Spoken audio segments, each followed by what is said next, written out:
As a counsellor, I see a lot of people who have been knocked down and who want to get back up. And their understanding of resilience makes a great difference to how well they do that.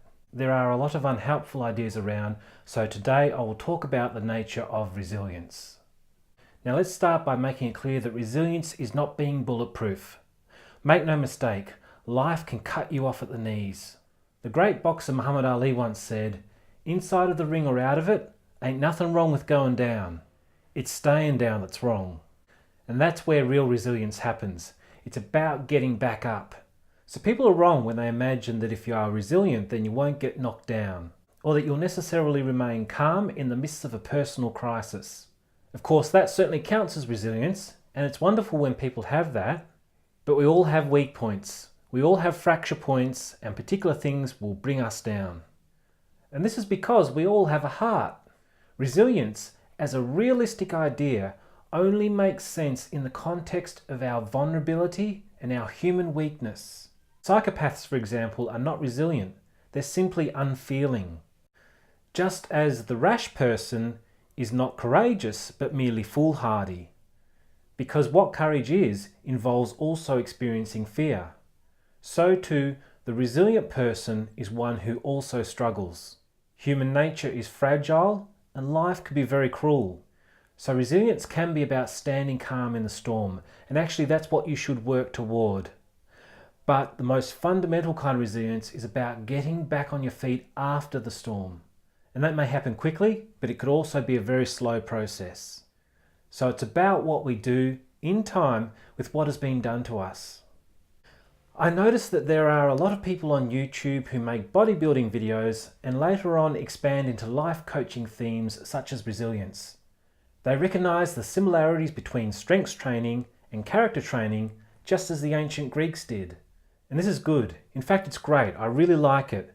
But what worries me is the narcissism that I sometimes detect in these videos. You see, a narcissist can't face their own vulnerability. They might talk about facing it, but they don't genuinely face it. And it is a subtle thing, but as I watch these videos, I get this sense that resilience is something to boast about. Now in religion, there is an age-old concept for this problem. It's called spiritual pride. This is where a person goes through the motions of being humble, even to themselves, but in fact they are proud of their humility. Now such pretense is the opposite of genuine resilience, because it is pretending to be something that you are not. It is another way of pretending that you can be invulnerable, of imagining that you're bulletproof. We want to believe that we are safer and stronger than we really are. But that kind of fantasy is actually a kind of cowardice, because genuine resilience looks not only to our strengths, but it is also lucid and honest about our weaknesses. It has the determination to change what it can, and the wisdom to accept what it cannot. And both of those are kinds of courage. You know, once in a while when I point out a person, as in a counselling client, when I point out their vulnerability, in an effort to help them look at it and accept it, they'll respond, "Well, I guess I'm strong through my weakness." Now, depending on what they mean by that, half the time I'll respond, "No, we're just weak. You're just weak." And I say this because in the kinds of examples I'm thinking of, the person is trying at all costs to avoid acknowledging to themselves their own vulnerability. But you need to acknowledge that if you are to become genuinely strong. Because just as your body has its limits, so too does your heart and your mind. That's just life. So what does it mean to get back on your feet? That's Muhammad Ali's notion of resilience, as I said, and I think that he's right. Many people think of resilience in terms of bouncing back, but I think that's the wrong kind of metaphor. That idea is borrowed from physics, where resilience refers to elasticity, the ability of an object to return to its original shape after a strain. And there is a myth that resilient people are like that they return to how they were before their significant suffering. But we cannot go back to who we were before. When something changes our lives are changed. We are changed. We have to face facts, just as an injured person needs to accept their new state. You cannot be the same person who you were before your partner died. There is no bouncing back, there is only moving forward. Not moving on, but to repeat, moving forward. which means moving through. You get back on your feet. It might take hours or weeks or months or years, depending on the significance of the catastrophe. And other people and you yourself may not fully comprehend its significance within you. And in rare cases, getting back on your feet can be a lifelong task. You learn to carry yourself. You also learn to tend to your wounds in such a way that you let nature do some of its healing work. You integrate your new reality into your life. You face your pain with wisdom and with kindness. And if you can do this, then this is how you become a stronger person. Even if you've been weakened in other respects, this is true resilience. Jack Gilbert, one of my favourite poets, wrote a beautiful poem after the death of his wife Michiko.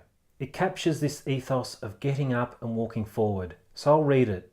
He manages like somebody who is carrying a box which is too heavy. First with his arms underneath. When their strength gives out, he moves the hands forward, hooking them on the corners, pulling the weight against his chest. He moves his thumbs slightly when the fingers begin to tire, and it makes different muscles take over.